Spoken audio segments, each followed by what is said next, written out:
पहियों से ही ऐसा कहा जाता है कि रथ की पहियों का जो निशान बना या धार बनी, उन्हीं से 7 दीपों की रचना हो गई। जम्बूदीप, कुश, क्रौंच, प्लक, शामली, सालमली, इस तरह से 7 दीपों की रचना हुई। ये पृथ्वी 7 दीपों में विभक्त है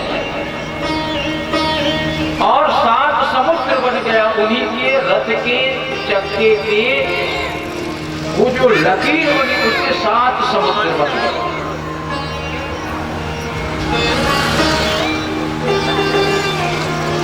इन्हीं प्रियव्रत के आगे इनके जो 9 पुत्र हुए, उनमें से सबसे बड़े आग्नेय हुए, नाभि हुए इन्हीं में।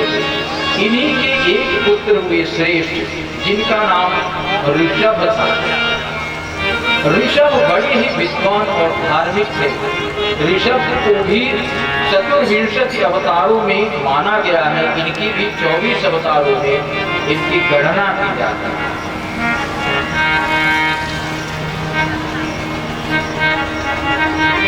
ऐसा विद्वानों का मानना है कि हमारे 4 धर्मों में जो जैन धर्म है, भगवान ऋषभ से ही प्रारंभ हुआ है।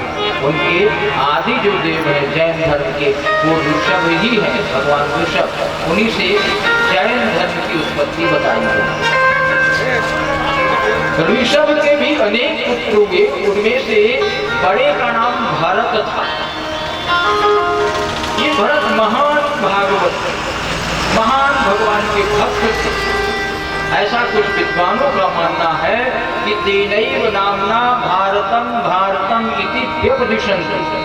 इस भारतवर्ष का जो भारत नाम पड़ा, भरत की साधुता, भरत की भक्तिता, भरत की कर्मनिष्ठा और उनकी योग्यता के कारण इसका नाम आर्यावर्त, जम्बूद्वीप, अनेक नाम अपने देश के थे। भारत जो नाम पड़ा वो इन्हीं भरत के कारण पड़ा, ऐसा कुछ विद्वानों का मानना है। नाभि ऋषभ ने अपने पुत्र को राज्य का उत्तराधिकारी घोषित किया। भरत ने बहुत उत्तम तरीके से राज्य किया और जब चतुर्थावस्था आई तो शास्त्रों के नियमों के अनुसार इन्होंने सब कुछ छोड़ करके वानप्रस्थ धारण किया। मानव जीवन के नियम है। शास्त्रों में भगवान मनु ने मनुस्मृति में कहा, प्रथमेनार्जितं विद्या द्वितीयेनार्जितं धनं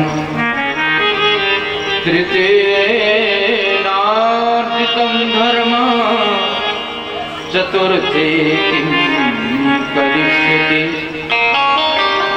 चतुर्थेनार्जितं तृतीयेनार्जितं धर्मः चतुर्थे किं करिष्यति। लिखा कि मानव जीवन में 4 भाग हैं। मानव जीवन की संपूर्ण आयु 100 वर्ष की है, उसको 4 भागों में बांटे तो 25 वर्ष व्यक्ति को विद्या का अध्ययन करना चाहिए और 25 से 50 वर्ष उसे अपने गृहस्थ धर्म का पालन, या गुरुकुल या ऋषि बनता है तो उस धर्म का पालन, पुत्र पौत्र पत्नी माता पिता, इन सारे धर्म का पालन करना चाहिए मनुष्य। 50 वर्ष, 50 से 75 वर्ष तक मनुष्य को अपने जीवन के लिए धर्म कमाना चाहिए, धर्म उपासना करनी चाहिए। फिर उसे अपने घर की ममता, पुत्र पौत्र इत्यादि में जो माया मोह में वह भ्रमित है, और सर्वाधिक मुझे लगता है कि जो मोह उत्पन्न होता है वो 50 वर्ष के बाद ज्यादा हो जाता है। जबकि मनुष्य का धर्म है कि उसका कर्तव्य 25 से 50 वर्ष उसको समय सीमा दी गई है। शास्त्रों ने समय सीमा दिया हुआ। 50 से 75 वर्ष केवल और केवल उसे धर्मोपासना करनी चाहिए। फिर यदि वह मोह माया में फंसता है तो अपने दुखों का स्वयं उत्तर है वह, उसमें किसी अन्य का दोष नहीं।